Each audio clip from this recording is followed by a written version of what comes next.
Same time. Okay, I'm ready. Right. All right, let's try this one more time.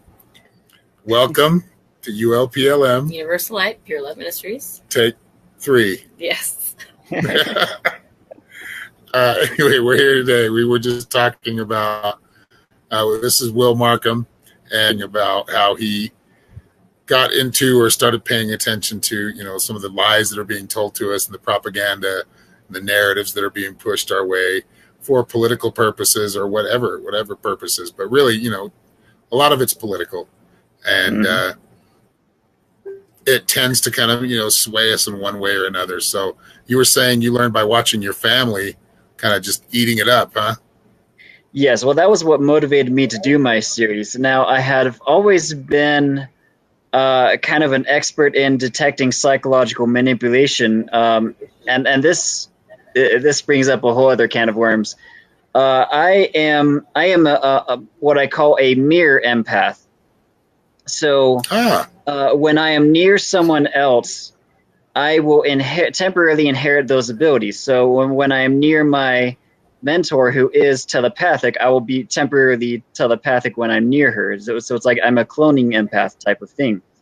And so when I'm near sociopaths, it's like I psychologically hack them to figure out their game from the inside. And so I have a lot of experience as far as manipulation tactics simply by being around so many freaking sociopaths and psychopaths that I start to, over time start to figure out not only how they think and why they think and all those things, but also with enough experience being around them, I start to figure out what their tactics are, what their strategies are, and everything. And so I've always been kind of an expert as far as detecting BS narratives, simply because I'm like, oh, I recognize what they're trying to do here. But I started to make a video series on it, and the first 7 videos were actually really easy. I just covered the basics of narrative shifts, how to immunize yourself from psychological manipulation. I ended up changing that name to How to Unsheep Yourself, because immunizing yourself from psychological manipulation was a kind of a complex sentence. How to unsheep yourself, dehumanization, give the basics on false flags and what they're really about. And then the gaslighting series took me a solid 8 months, which is pretty much just 8 months of researching, because now you'll find all kinds of things about gaslighting in personal life, but I had to pioneer gaslighting in the media. So for 8 months, I did all my research as far as how the media uses these gaslighting tactics on us. And that's why lesson 7 took eight months versus all the other 6 lessons took about 3 months total. So 8 months of my life was dedicated to pioneering this research and gaslighting tactics in the media. And so that's kind of, so now you can kind of understand how I'm able to detect their tactics. In college, my nickname was the psychological hacker because of my natural cloning ability. And so that's awesome. Yeah, that's awesome. And so you say a lot of these big words. I'm going to stop you right there just for a minute. Sure. But you're saying a lot of words that I understand, but like false flag or narratives. Where what kind of explain what is an FF, so to speak. We better be careful what we say, because you know what happens when you start talking about. Okay, well, there are 3 common types of false flags. A false flag is when somebody does something, but they blame it on something else or someone else. So let's see. A good example would be from World War II. Hitler burned down his own building, and he blamed it on the communists in Russia. That's a classical example of a false flag. Now, there are 3 subtypes of false flags. There's a type number 1 is where I call it kind of like a frame and blame, or something like that, where it's like we attack ourselves, but we frame it on another country. Another good example of this would be 9/11, where it's like, okay, us with the help of Saudi Arabia, we kind of plan it with Saudi Arabia to attack ourselves, and we blame it on not one but two mutual enemies, Afghanistan and Iraq.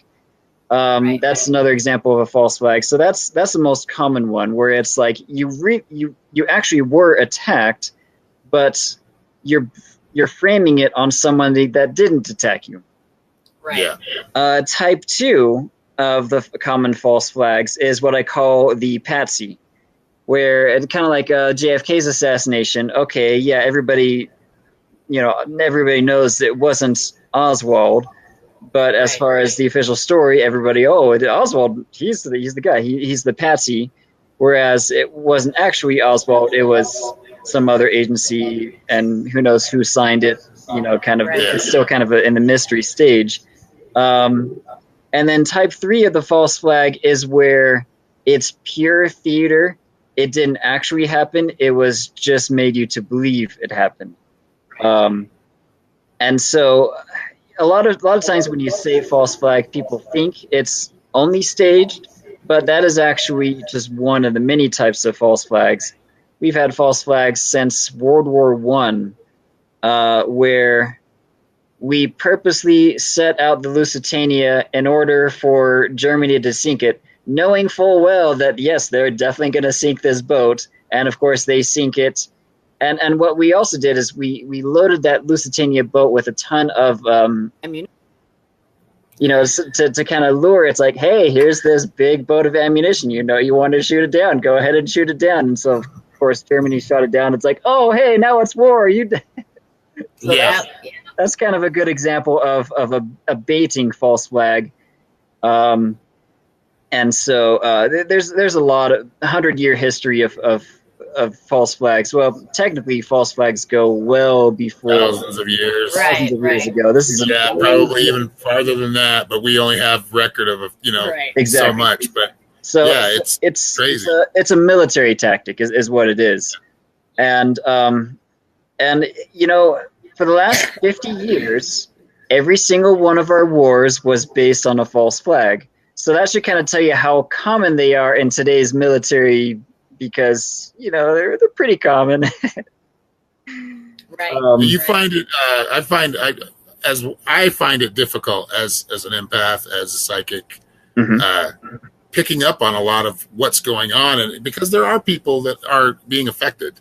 The things that come on the news, they're as far as I see it, and I've kind of studied it and watched it, with that intent of really seeing through the BS. Yes. There is something going on. It's usually, and a lot of times it is to cover something else up.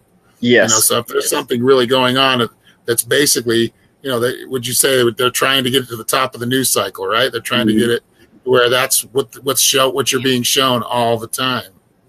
Yes, and a lot of times for me, it's like I'll be able to feel that there is BS, but I won't be able to figure out how or why it's BS until I really try to put the pieces together. And it's like something feels off about this. Why is this that I'm watching from CNN doesn't feel right? Exactly. Right. Yeah, I know. I was just talking about an RIP, rest in peace, Anthony Bourdain.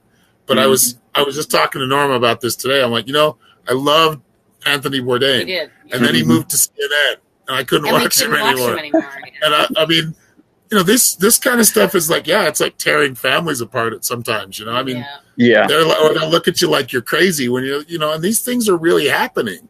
Yeah. And it's important that we look through them, because there are a lot, especially right now. Oh, yeah. And trying to get votes, and there's it's voting season right now. So, which that's another thing I want to talk about. I don't even know if that really works, but anyway, generally speaking, so they're trying to shift the narrative and make people say, fall in certain categories, and so there's like these psyops, that start with that are one single letters, and I kind of fell for it at first, but and then there's another one going on right now people are kind of taking advantage of it. And that's the whole hard part is it comes from, the top, the elite, but it also comes from other people just randomly that are just, trying to sensationalize and make it something, and then that it's coming from every direction. Yes. It's hard to see that even, for all of us, we still get. Oh yeah. And my bit of advice for those that are kind of new into politics is that it's a very safe assumption to say that it's all bullshit because the percentage of BS is so high that it's best to just not trust anything that is on your TV, anything that is on a major newspaper, anything that comes from a popular source like Snopes or BuzzFeed or Vice, things like that. Now every once in a while they'll have a little tiny gem of truth just to maintain their credibility so they can lie to you next time. That's it. Right. Yep. But generally speaking, if it's corporate, it's bullshit. If it's pro-war, it's bullshit. Those are the top two things. So all this Russia thing, trying to drum up the next war with one of Russia's allies, which is probably going to be Iran or something like that.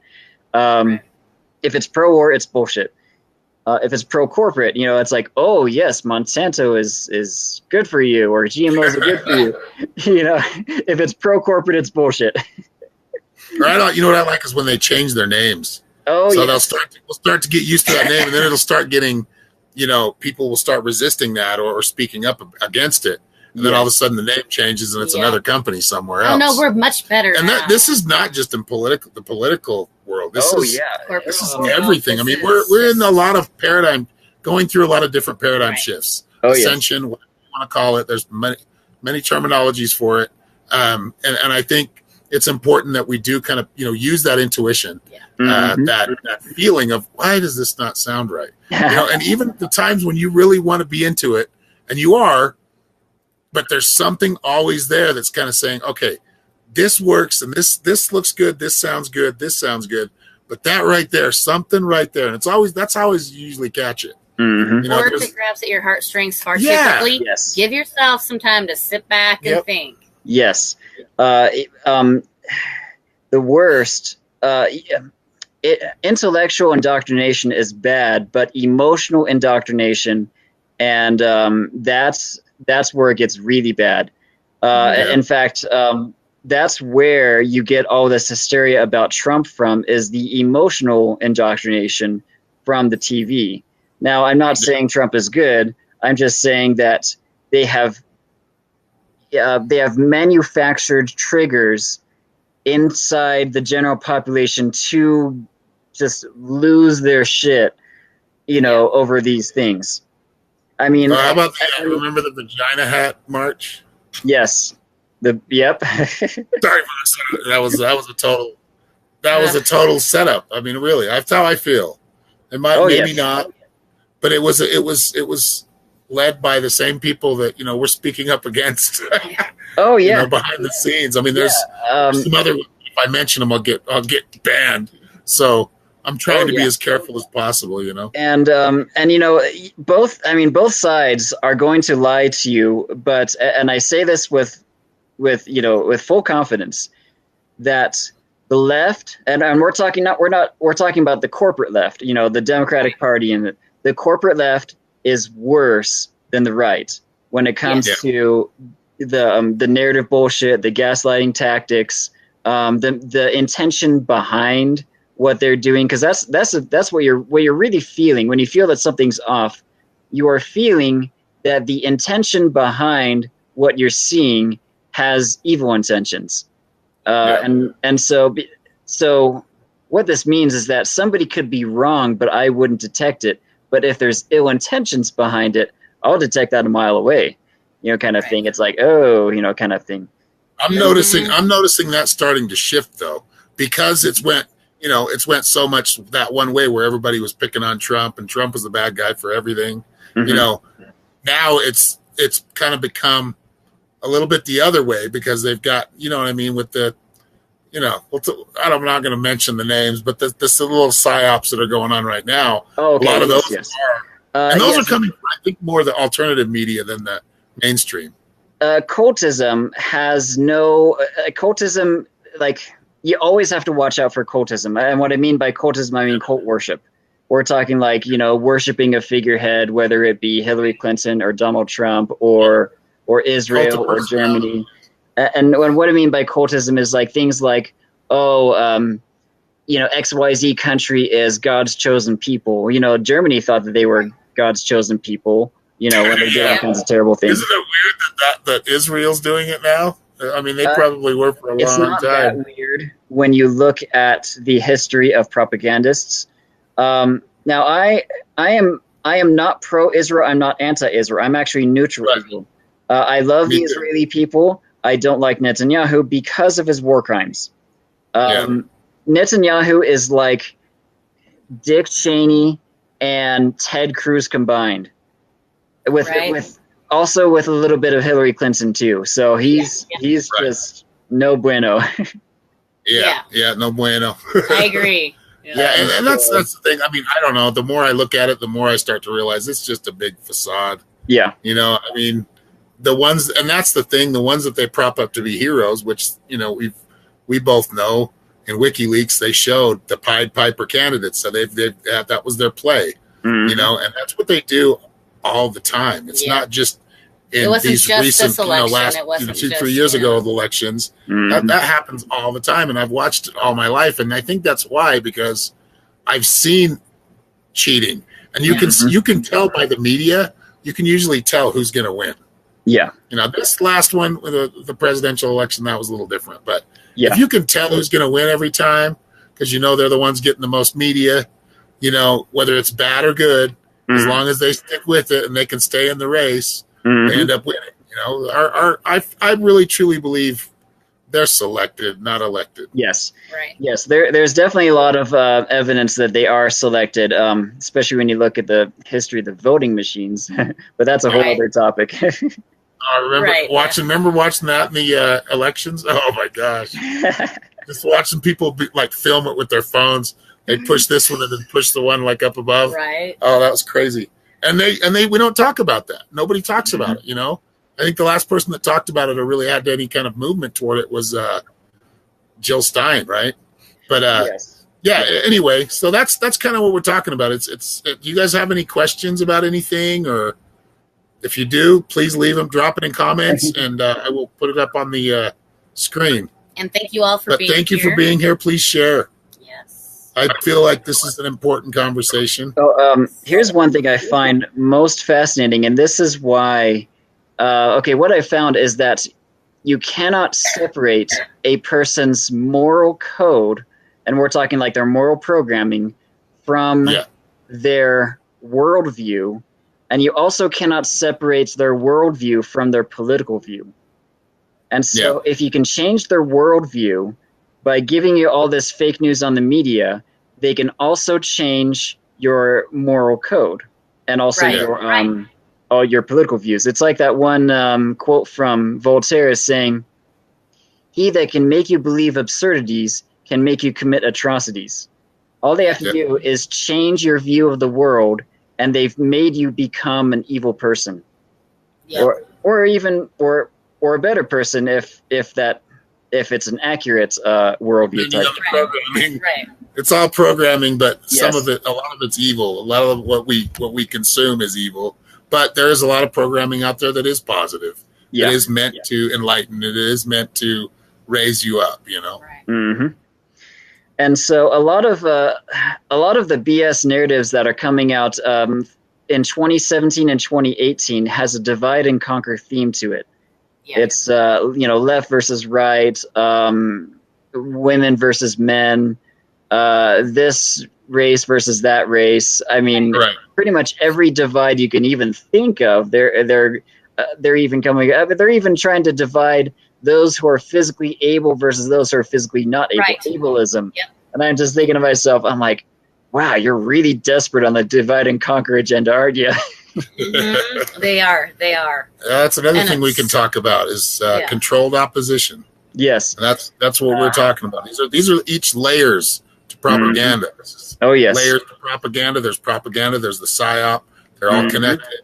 You know, they all kind of work together, and it's really hard. It's hard to decipher sometimes what's real and what's not, especially right now. Right. Yes. Because there's so many opinions that can project out to the world. Yes, and factions. That's why I say watch out for cultism. It happens everywhere. If you anybody that encourages blind trust in something, that's a red flag. Yeah. Right. Like, you know, if someone were to say trust Sessions, it's like, why the fuck would I want to trust Jeff Sessions? Yes. Yeah, that quote went around for a while, and I'm like, are you serious? You're still saying that? Now, granted, there might be some tasks that I might trust a person with, but but any kind of blind trust in someone, because, you know, I was raised in a cult. I know I know how these things operate, you know, kind of thing.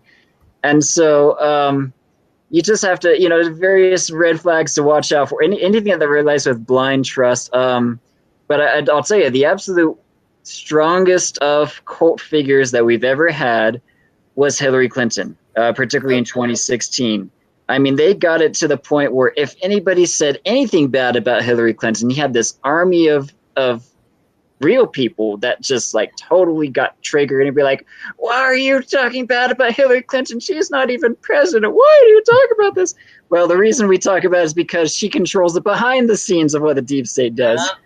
There's a lot of behind the scenes players out there, like you know, George Soros is one of them. John Podesta is one of them. It's not just the Democrats; it's also Republicans. You've got you know, the Koch brothers. You know, I mean, this is a bipartisan it's thing. ridiculous. It's ridiculous. It's like a big show all the time. Yeah, and it's they don't. Yeah, those so guys get together and have smoke big fat cigars at a bar together. They don't care. They're doing fine. And then they walk into where you get to see it. They argue, they bicker, they fight.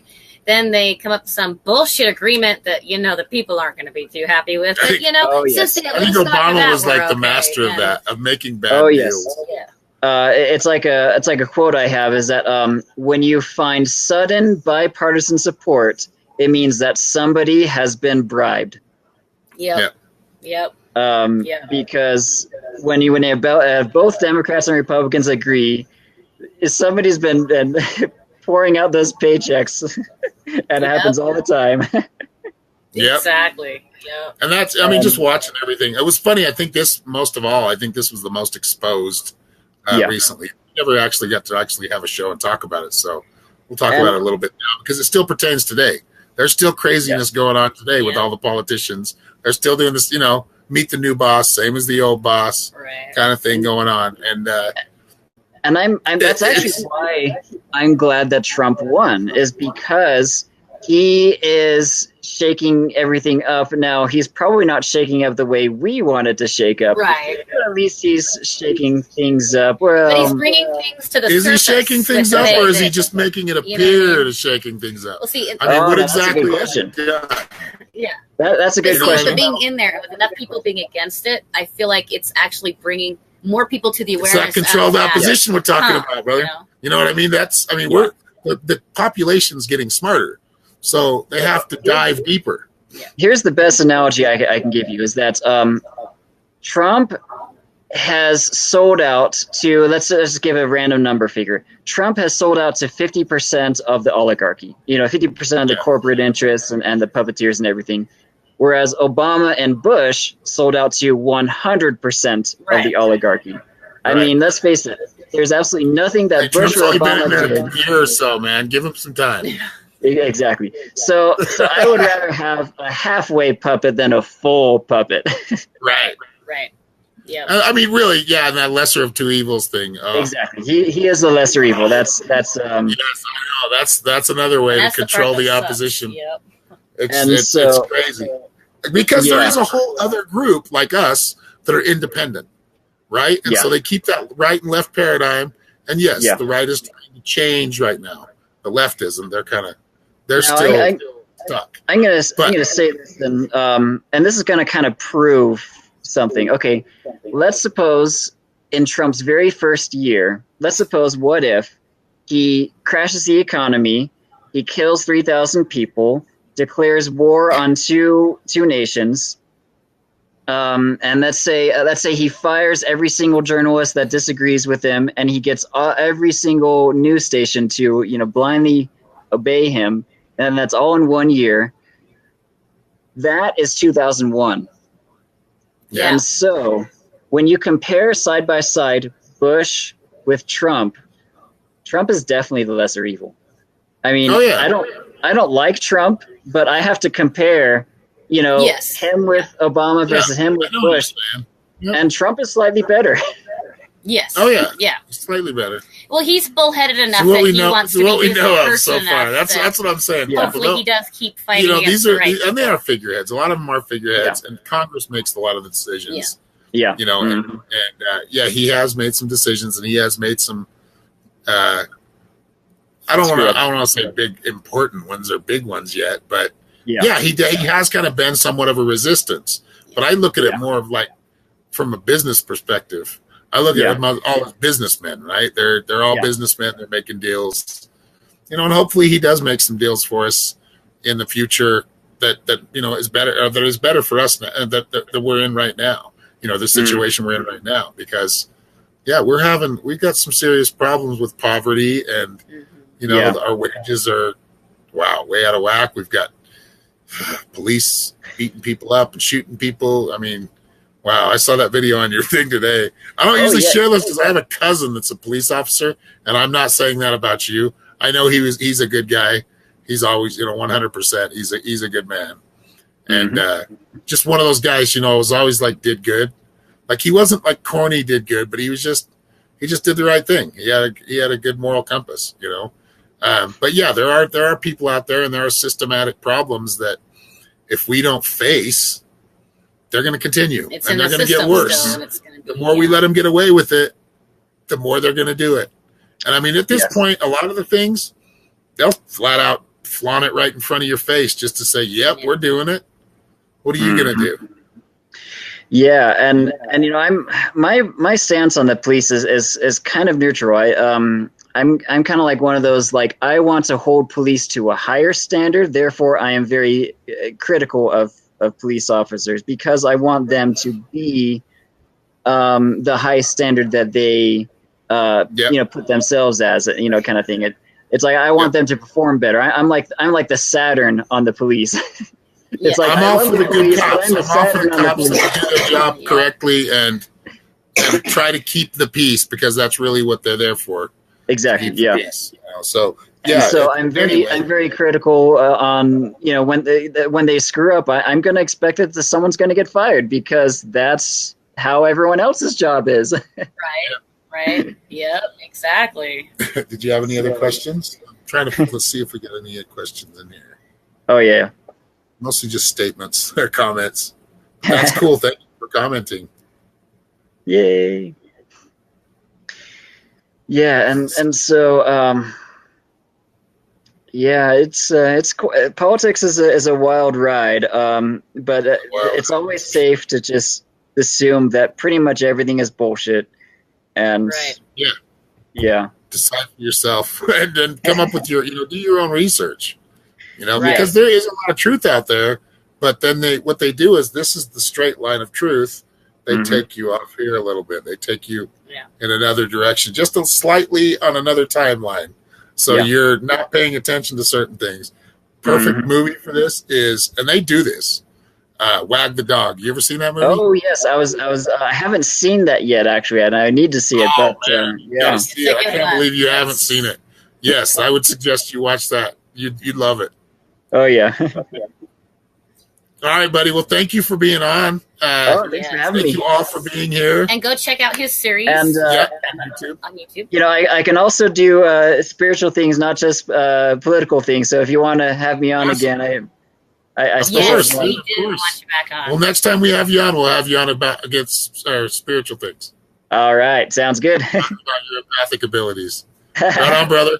Okay, Bro fist. Woohoo! You guys have a great night. Have a great rest of the weekend. Hey, thanks.